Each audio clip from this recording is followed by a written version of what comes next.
I am Jessica Miller, 28, and I thought I knew my family until I discovered the lies hidden behind their perfect smiles. At my dad's 55th birthday celebration in Austin, Texas, I sat at a wobbly table near the kitchen doors, staring at a paper plate with leftover appetizers, while 80 guests enjoyed prime rib at the main tables. "That is more than you deserve," my stepmother Linda whispered as she walked past, her diamond bracelet catching the light. My stepsister Brittany smirked from across the room, adding loudly enough for nearby guests to hear, "Some people just don't know their place." Their words stung. But tonight was different. Tonight, I had something they didn't know about. In my purse, a small recording device held conversations that would shatter their carefully constructed world. When the speeches began, I stood up, my legs shaking but my voice barely steady. "I have something everyone needs to hear," I said, my hands trembling as I pulled out the device. Linda's champagne glass froze halfway to her lips. Brittany's confident smile melted like ice in summer. The room fell silent as my father's business partners, Austin's construction elite, turned their attention to me. "Turn that off right now," Linda hissed. But it was too late. The truth was about to come out, and there was no stopping it. If you were in my shoes, would you expose your family's darkest secrets in front of everyone? Or would you stay quiet to keep the peace? Tell me in the comments. Your answer might help someone facing the same impossible choice.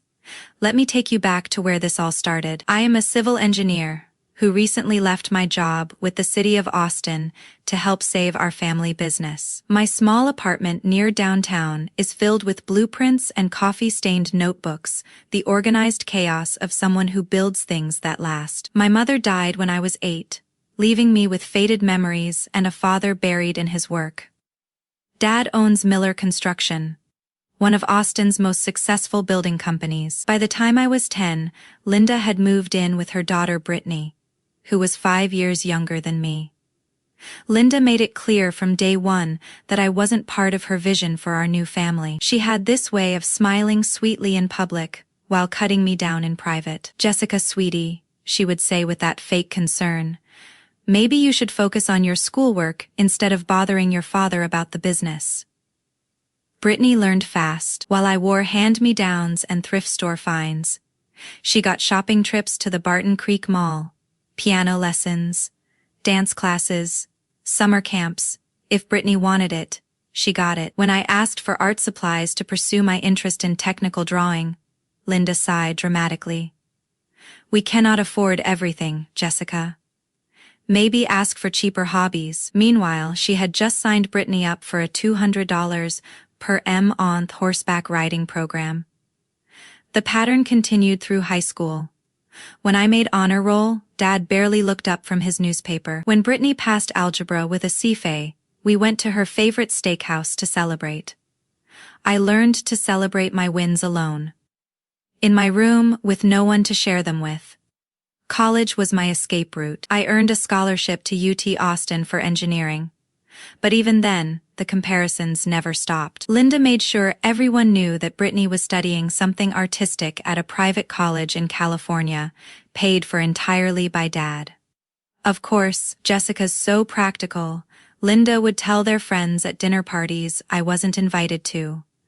Not creative like Brittany, but useful, I suppose. After graduation, when the 2020 pandemic hit Austin's construction industry hard, I made the difficult decision to leave my promising city engineering position to help Dad keep the family business afloat. I used my technical knowledge to streamline their processes, caught building code violations before they became expensive problems, and worked 60-hour weeks for far less than my old salary. For 2 years, I gradually took on more responsibility at Miller Construction, while Dad's health declined from stress. I covered payroll during tight months, learned to negotiate with difficult clients, and often worked late into the night on project planning. Meanwhile, Brittany sent postcards from Europe, funded by a travel allowance Dad somehow found money for even when we were struggling to pay suppliers on time.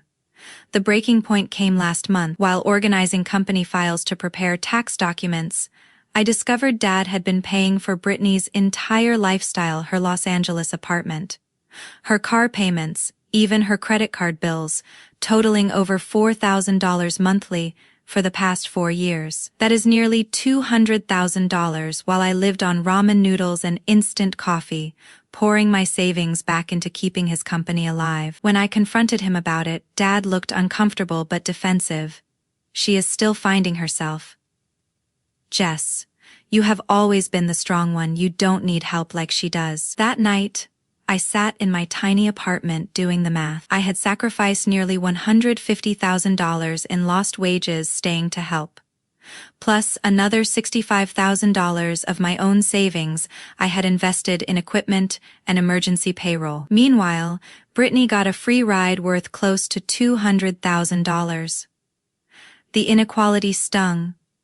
But what hurt worse was Dad's assumption that I didn't need or deserve the same consideration. I had been so focused on being useful that I had forgotten I was supposed to be his daughter too. My friend Rachel, who works as a paralegal downtown, listened to me vent over coffee the next morning. "Jess, that is not normal family dynamics," she said, stirring her latte thoughtfully. "That is financial abuse disguised as favoritism."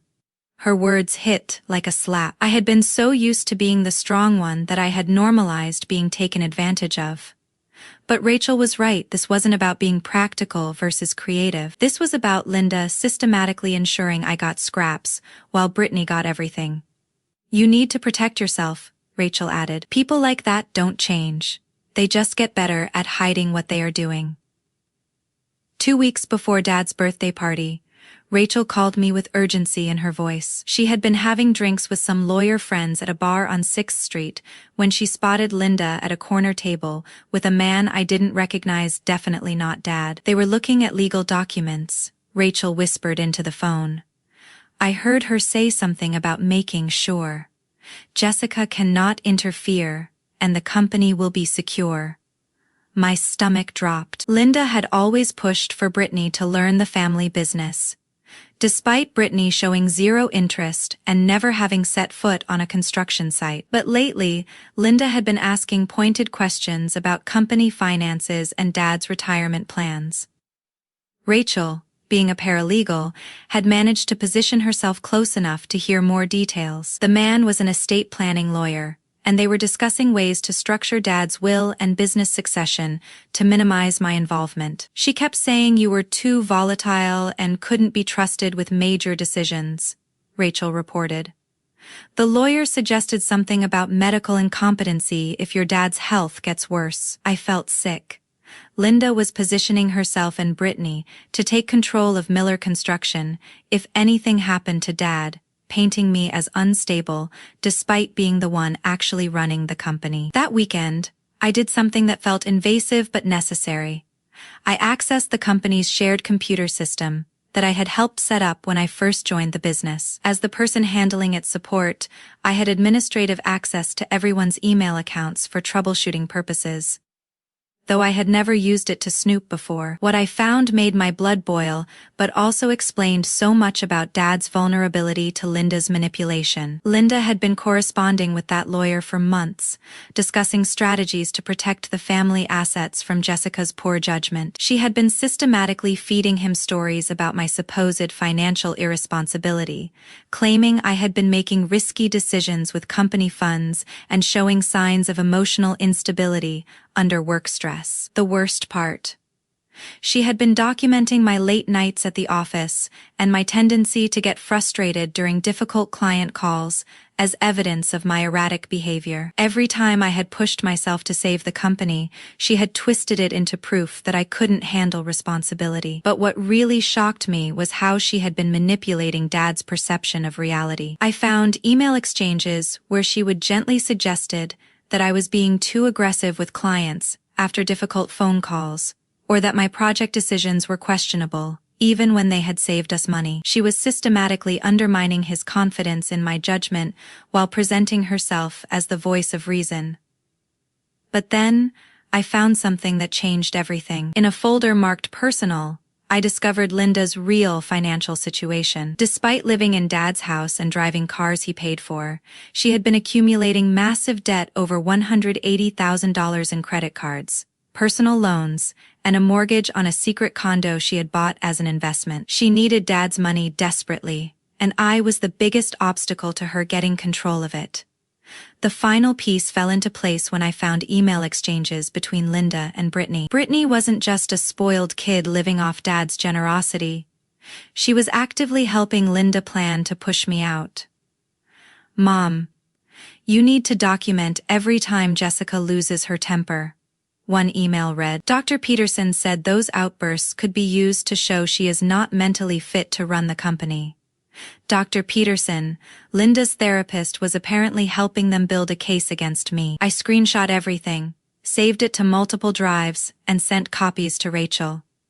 My hands were shaking as I realized how long they had been planning this. Every family dinner where Linda questioned my decisions, every time she suggested I was too stressed to think clearly, every concerned look when I mentioned being tired, it had all been calculated. Rachel met me at a 24-hour diner that night, her laptop bag slung over her shoulder. As a paralegal, she knew how to analyze legal documents, and what she found in Linda's emails terrified both of us. "Jess, they are not just planning to edge you out of the business," she said, scrolling through the screenshots. "They are building a case for guardianship if your dad's health deteriorates. Linda wants to become his legal guardian, which would give her control over everything: his money, his property, even his medical decisions." The plan was elaborate and cruel. Linda would use her documentation of my instability to convince a judge that neither Dad nor I could make sound financial decisions. She would position herself as the only responsible adult in the family, with Brittany as her dutiful daughter ready to help manage the family legacy. "They have been planning this for over a year," Rachel said, pointing to the earliest emails. "Look at the dates. This started right after your dad's heart episode last spring."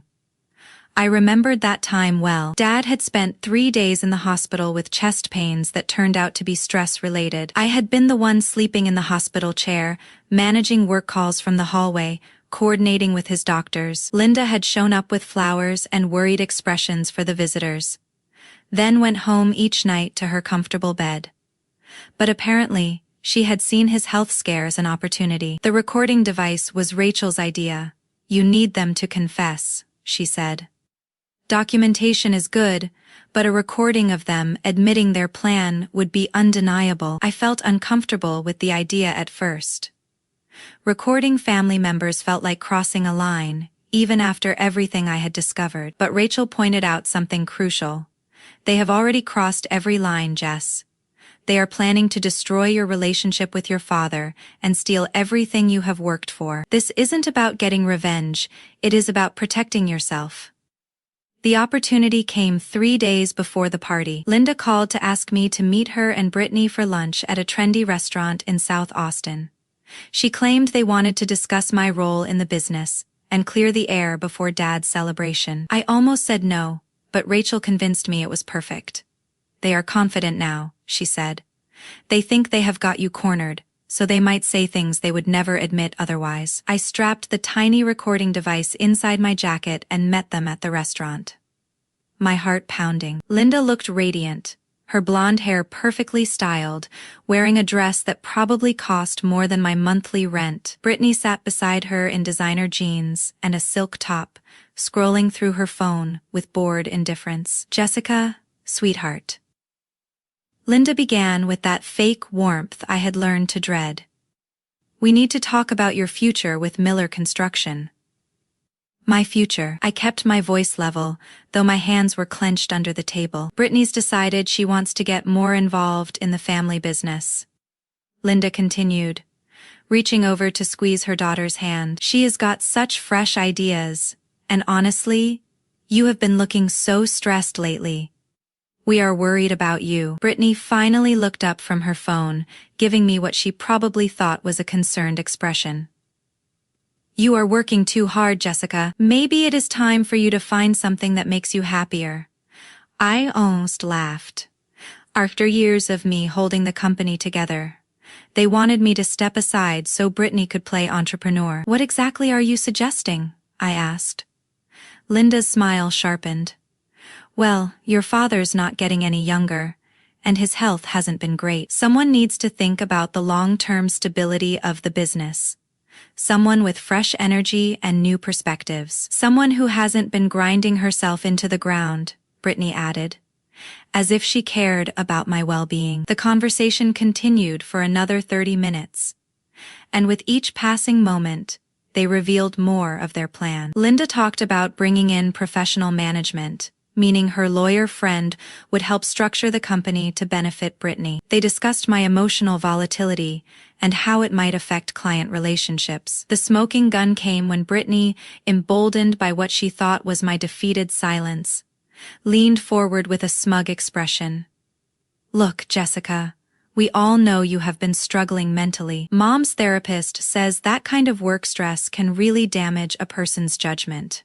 Maybe it is better for everyone if you take a step back before you make a decision that hurts the company. There it was, the admission that they had been consulting with Linda's therapist about me, building their case for my supposed mental incompetence. Linda nodded solemnly. We just want what is best for the family, sweetie. And honestly, if something happened to your father's health, you would be in no condition to handle the responsibility. It is better to plan ahead. I excused myself to the bathroom, my legs weak with rage and disbelief. In the mirror, I looked at my reflection, the daughter who had sacrificed everything to save her father's company, now being painted as too unstable to be trusted with it. When I returned to the table, I kept the conversation going, asking innocent questions that prompted them to reveal even more details. By the time we left, I had over an hour of recorded evidence of their plan to manipulate Dad's will, convince doctors of my mental instability, and position themselves to inherit everything I had worked to save. That night, I sat in my apartment listening to the recording with Rachel. Hearing their casual cruelty played back was somehow worse than experiencing it in person. This is it, Jess, Rachel said, her voice tight with anger. This proves everything: the financial manipulation, the psychological abuse, the conspiracy to defraud your father. You have them dead to rights. The birthday party was in 3 days. I had a choice. I could confront them privately and hope they had backed down, or I could expose them publicly in front of the people whose respect they craved most. Rachel didn't hesitate. Public, she said firmly. People like Linda only understand consequences, and shame is the only thing that will stop them from trying this again. The night of the party arrived, and I felt physically sick with anxiety. I had never done anything like this before, confronting anyone publicly, let alone my own family in front of Dad's most important business relationships. My hands shook as I got dressed in my simple black dress, and I almost talked myself out of going 3 different times. But Rachel met me at my apartment an hour before the party. You don't have to be perfect, she said, helping me practice what I wanted to say. You just have to be truthful. The evidence speaks for itself. I walked into the elegant ballroom at the Driscoll Hotel feeling like I might throw up. The historic venue gleamed with crystal chandeliers and polished wood, filled with Austin's construction industry elite. Dad's business partners, some city council members, and longtime family friends mingled with champagne glasses, celebrating a man they all respected. I wore my best dress, a simple black number that cost more than I usually spent on clothes in 6 months. But I still felt underdressed compared to Linda's designer gown and Brittany's outfit that probably cost more than my car payment. The table assignments told the story perfectly.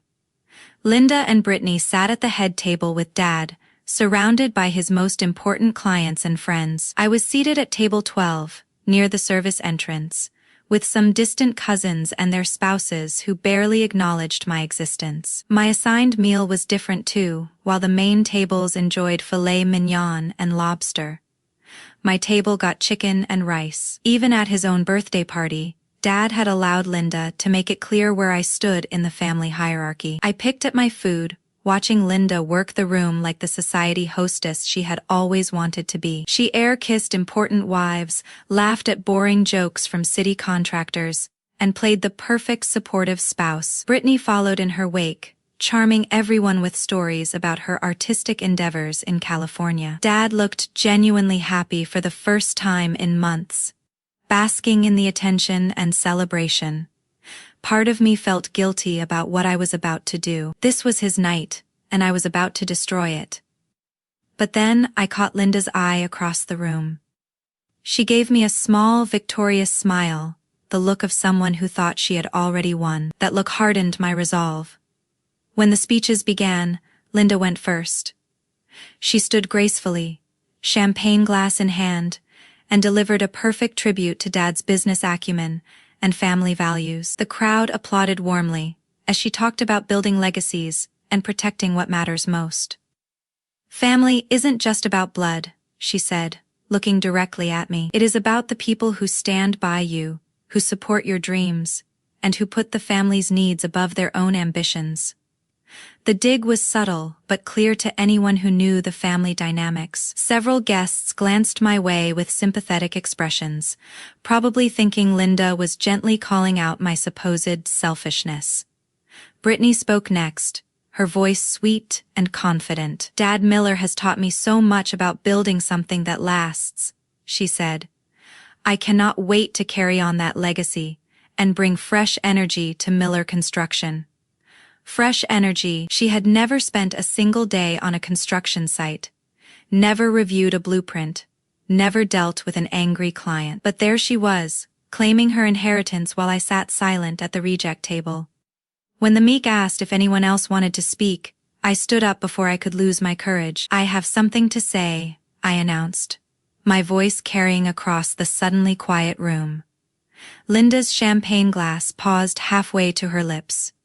Brittany's confident smile flickered. Dad looked surprised but nodded encouragingly, probably thinking I was finally going to play the grateful daughter role. I walked to the front of the room, past tables full of Austin's most prominent citizens, past Linda's shocked expression, past Brittany's growing alarm. I pulled the recording device from my purse and connected it to the ballroom sound system with a cable I would brought specifically for this moment. "Most of you know me as David Miller's daughter," I began, looking out at the sea of expectant faces. "For the past 3 years, I have been working at Miller Construction, helping Dad through some tough times. I have put my own career on hold, invested my savings, and worked around the clock to keep the company strong."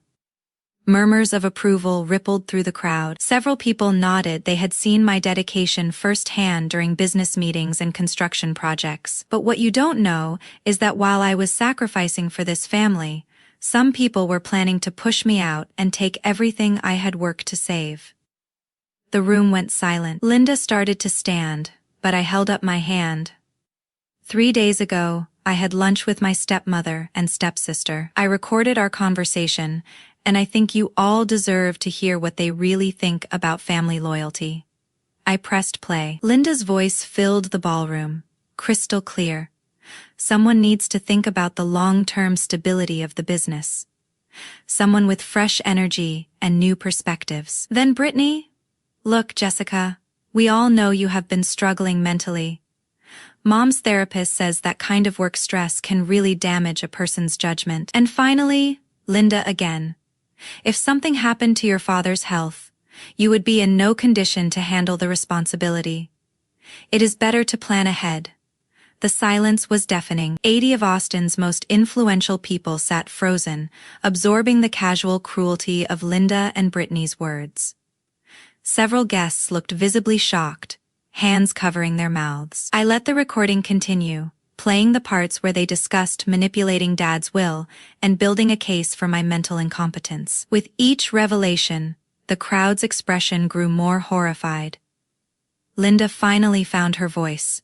"Turn that off," she shrieked, her composure completely shattered. "This is private family business." But it was too late.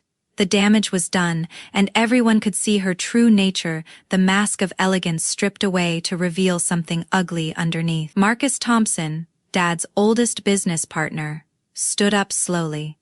His face was hard with disgust as he looked at Linda. "David, I have known you for 20 years, he said, his voice carrying across the silent room. But this is inexcusable. Other guests began murmuring, their voices rising as the shock wore off. I heard fragments of conversation. How could she, that poor girl, all this time? Brittany tried to salvage the situation. Her voice shaky. She is lying. She edited that recording to make us sound bad. But Rachel had prepared me for this possibility. I pulled out my phone and played a backup recording, a longer, unedited version that included timestamps and background noise from the restaurant. There was no denying its authenticity. Dad sat at the head table, his face pale and his hands trembling. He looked like he had aged 10 years in 10 minutes. Staring at Linda as if seeing her for the first time. "Is this true?" he asked, his voice barely audible. "Have you been planning to push Jessica out?" Linda tried to reach for his hand, but he pulled away. "David, you don't understand the pressure she has been under. Answer the question." Dad's voice cracked like a whip, surprising everyone. I had never heard him speak to Linda with anything but gentle patience. Linda's face crumpled. "We were just trying to protect the family," she whispered. "Jessica's been so unstable. And your health, my health is fine." Dad roared. Standing up so quickly, his chair fell backward. "And Jessica has been the only one protecting this family while you have been spending my money and plotting behind my back." The crowd watched in stunned silence as Dad turned to address the room. "Ladies and gentlemen, I owe you all an apology. You have been celebrating with people who don't deserve your respect." He looked directly at me, his eyes bright with tears. "Jessica, I am sorry. I have been blind, and I have failed you as a father." The aftermath was swift and brutal. Marcus Thompson announced loudly that his company would be severing all business relationships with Linda and Brittany, and several other contractors nodded in agreement. Austin's construction industry was small, and tight-knit word would spread quickly that they couldn't be trusted. Linda tried once more to control the narrative, standing up and attempting to address the crowd with her old charm. "Please, everyone. There has been a misunderstanding, but Margaret Chen, the wife of a prominent city developer, cut her off with ice-cold precision. The only misunderstanding was thinking you were anything other than a gold digger," she said, her voice carrying clearly across the room. Other guests began standing, collecting their purses and jackets with obvious disgust. The party was over, and Linda's reputation in Austin society was finished. As the ballroom emptied, I found myself standing alone near the stage, emotionally drained but strangely peaceful. Dad approached me slowly, his face heavy with shame and regret. "Jessica, how long has this been going on?" he asked. "Years, Dad. Different versions of it, but it has been years." He closed his eyes, and I saw tears on his cheeks. "I thought Linda was helping you by pushing you to be stronger. I thought I was teaching you independence." "You were teaching me that I didn't matter," I said quietly. The words hurt to say, but they needed to be said. Dad nodded, accepting the truth of it. "What can I do? How can I fix this?" I really looked at him and saw not the distant, distracted father I had grown up with, but a broken man who would let the wrong person poison his family. "We start over," I said, "but it has to be different this time." 6 months later, my life looked completely different. Dad had immediately filed for divorce from Linda, and the legal process revealed the full extent of her financial deception. She had been forging his signature on credit applications, using his business credit to fund her shopping habits, and had even taken out a second mortgage on the house without his knowledge. The total debt she had accumulated in his name was over $300,000. Linda fought the divorce viciously, hiring an expensive lawyer and trying to claim half of everything. But Rachel, who had been promoted to associate at her law firm, helped Dad's attorney build an ironclad case for fraud and financial abuse. Linda walked away with nothing but her legal bills and a reputation in ruins. Brittany tried to maintain her lifestyle for a few months, burning through her remaining credit and selling the jewelry Linda had bought her over the years. But without Dad's financial support, her California dream collapsed quickly. Last I heard, she had moved back to Texas and was working at a call center, a far cry from the art gallery owner she had claimed to be. The damage to both of them extended far beyond money. Austin's high society had completely ostracized them. Linda's invitations to charity galas and country club events evaporated overnight. Brittany's social media posts, once filled with luxury vacation photos, became increasingly desperate attempts to explain away their fall from grace. For Dad and me, rebuilding our relationship took work. But it was worth it. He made me a full partner in Miller Construction, not just in name but in practice, something that was now possible since I had already left my city position to help save the family business. We instituted new financial controls, hired a forensic accountant to clean up the mess Linda had made, and slowly rebuilt trust with our clients and partners. The company not only survived but thrived. Without Linda's constant spending and Brittany's allowance draining resources, we had capital to invest in new equipment and better employee benefits. Dad's health improved dramatically once the stress of his hidden debt was resolved, and he began talking about gradual retirement with me taking over operations, the way a real family business should transition. Tom knew the whole story. Of course, I had learned that healthy relationships require honesty about your past. He was amazed by my strength in handling the situation, and his perspective helped me see that I had been a victim of psychological abuse for years without fully recognizing it. The most healing part was reconnecting with Dad as an adult. We started having weekly dinners, just the two of us, where we talked about everything business, current events, and eventually the painful years we had lost. He was genuinely interested in my engineering work and proud of the city projects I had completed, while also running his company. "I don't know how you did it all," he said one evening. "Over barbecue at our favorite downtown spot, working full-time, managing my business crisis, dealing with Linda's manipulation. You are stronger than I ever was." The recognition felt good, but more importantly, I could see that he meant it. The man who had once barely acknowledged my achievements now celebrated them genuinely. A year after the party, I got a call from an unknown number. It was Linda, her voice small and defeated. She was living in a studio apartment in Dallas, working at a department store, and she wanted to explain her side of things. I listened for about 2 minutes before cutting her off. "Linda, I hope you find whatever peace you are looking for, but I am not interested in relitigating the past. You made your choices, and I have moved on." She started crying, claiming she would never meant to hurt anyone, that she had just been trying to secure her future. Part of me, the part that had spent years being the family peacekeeper, wanted to comfort her. But the stronger part of me, the part that had learned my own worth, hung up the phone and blocked her number. I had learned that forgiveness doesn't require opening yourself back up to abuse. I could let go of my anger without letting toxic people back into my life. It was a lesson I wished I had learned years earlier. But better late than never. Standing in my new apartment, a spacious place downtown, with a view of Lady Bird Lake, I reflected on everything that had changed. The walls were covered with my engineering certifications, photos from construction projects I had managed, and pictures of Dad and me at various work sites and family dinners. There were no photos of Linda or Brittany. That chapter of my life was closed, filed away like a completed project. My phone buzzed with a text from Rachel: "Drinks tonight to celebrate the Henderson project completion." Miller Construction had just finished our biggest commercial project, to date a successful venture that proved we could thrive without the chaos Linda had created. I texted back, "Absolutely. We have a lot to celebrate because we did." I had my father back. Our business was stronger than ever, and I had learned to value myself enough to demand better treatment from the people in my life. The scared, overlooked daughter who had sat at that corner table was gone, replaced by someone who knew her worth. The truth had set me free, and I had never go back to settling for scraps again.